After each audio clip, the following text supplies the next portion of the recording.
स्वर्ग सा सुंदर और सामर्थ्य से भरपूर जम्मू और कश्मीर, लेकिन 70 सालों से धारा 370 की बेड़ियों से जकड़ा रहा कश्मीर। दशकों से लोगों की मांग थी ये भेदभावपूर्ण धारा खत्म हो, पर किसी ने इसे हटाने की हिम्मत नहीं जुटाई। फिर देश ने प्रधानमंत्री मोदी जी पर भरोसा जताया। मोदी जी ने कर दिखाया। फौलादी इरादों के साथ 370 को हटाने का साहसिक निर्णय लिया।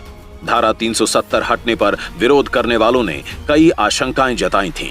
कुछ नेताओं ने इसे जल्दबाजी में लिया गया फैसला कहकर काफी विरोध किया था। कुछ ने इसे जम्मू कश्मीर की शांति व्यवस्था को भंग करने वाला कदम बताया था। पर सच तो यह है कि 70 साल पहले जो केवल एक अस्थायी प्रावधान कहकर लागू किया गया था, उस 370 को जब हटाया गया, तब न एक गोली चली, न रक्त की एक बूंद बही। पर हां, पिछले 4 सालों में कश्मीर की तकदीर और तस्वीर दोनों बदली हैं।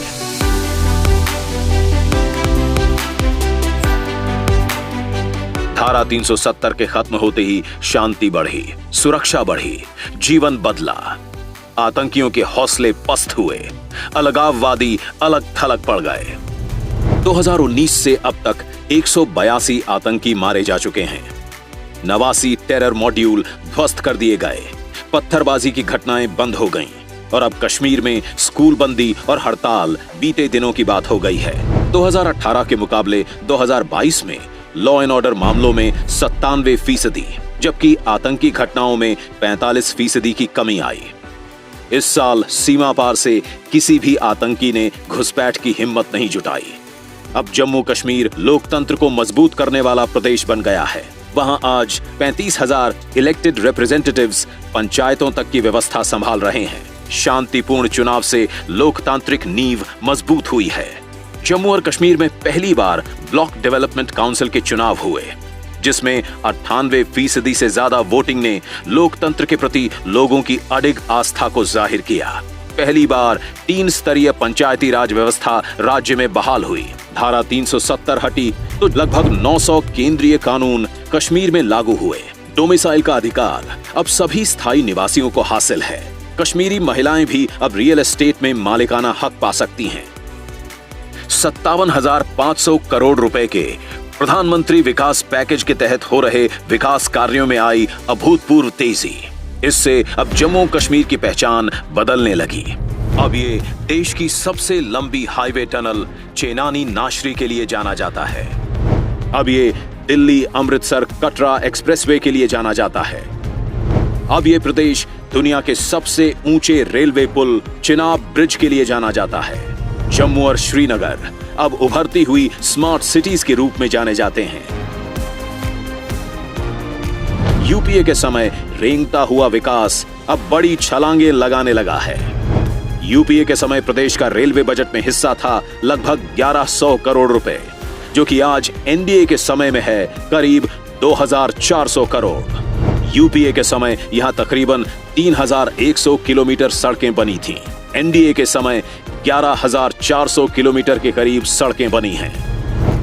राज्य में पहली बार एम्स, आईआईटी और आईआईएम जैसे बड़े संस्थान आकार ले रहे हैं।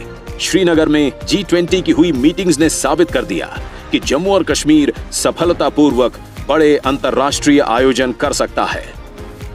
34 साल बाद श्रीनगर में मुहर्रम का प्रोसेशन निकला। 32 साल बाद कश्मीरी पंडितों ने अपने घरों में नवरेह मनाया। श्रीनगर में प्रदेश का पहला मल्टीप्लेक्स खुला। जम्मू कश्मीर के गरीब परिवार की राहों से कांटे चुनने का काम किया है प्रधानमंत्री मोदी जी ने, जैसे कि माता बहनों को धुएं से मुक्ति दिलाना, महिलाओं को खुले में शौच की मजबूरी दूर करना, घर और जीवन को रोशन करना, अपने पक्के घर का स्वाभिमान दिलाना, आयुष्मान कार्ड से गरीब परिवार की बीमारी की चिंता मिटाना। 3.5 लाख युवाओं को स्किल ट्रेनिंग भी मिल चुकी है। एनडीए सरकार ने यहां की प्राचीन विरासतों को फिर से जीवंत करने का बीड़ा भी उठाया है। कुपवाड़ा जिले में माता शारदा मंदिर और जम्मू में श्री वेंकटेश्वर स्वामी मंदिर का भी उद्घाटन किया गया है। अब जम्मू कश्मीर के साथ साथ लद्दाख में भी जनसेवा का उत्सव मनाया जा रहा है। बॉर्डर इंफ्रास्ट्रक्चर को मजबूती मिल रही है। मोदी सरकार लद्दाख को सभी मौसम में संपर्क प्रदान करने के लिए शिंकुनला सुरंग का भी निर्माण कर रही है। निर्माणाधीन जोजिला सुरंग भी भारत की सबसे लंबी सड़क सुरंग और एशिया की सबसे लंबी बाई डायरेक्शनल सुरंग होगी। इस सुरंग के निर्माण से श्रीनगर, कारगिल और लेह के बीच हर मौसम में और तेज कनेक्टिविटी मिलेगी। एनडीए सरकार लद्दाख में देश का पहला ग्रीन हाइड्रोजन प्लांट बना रही है।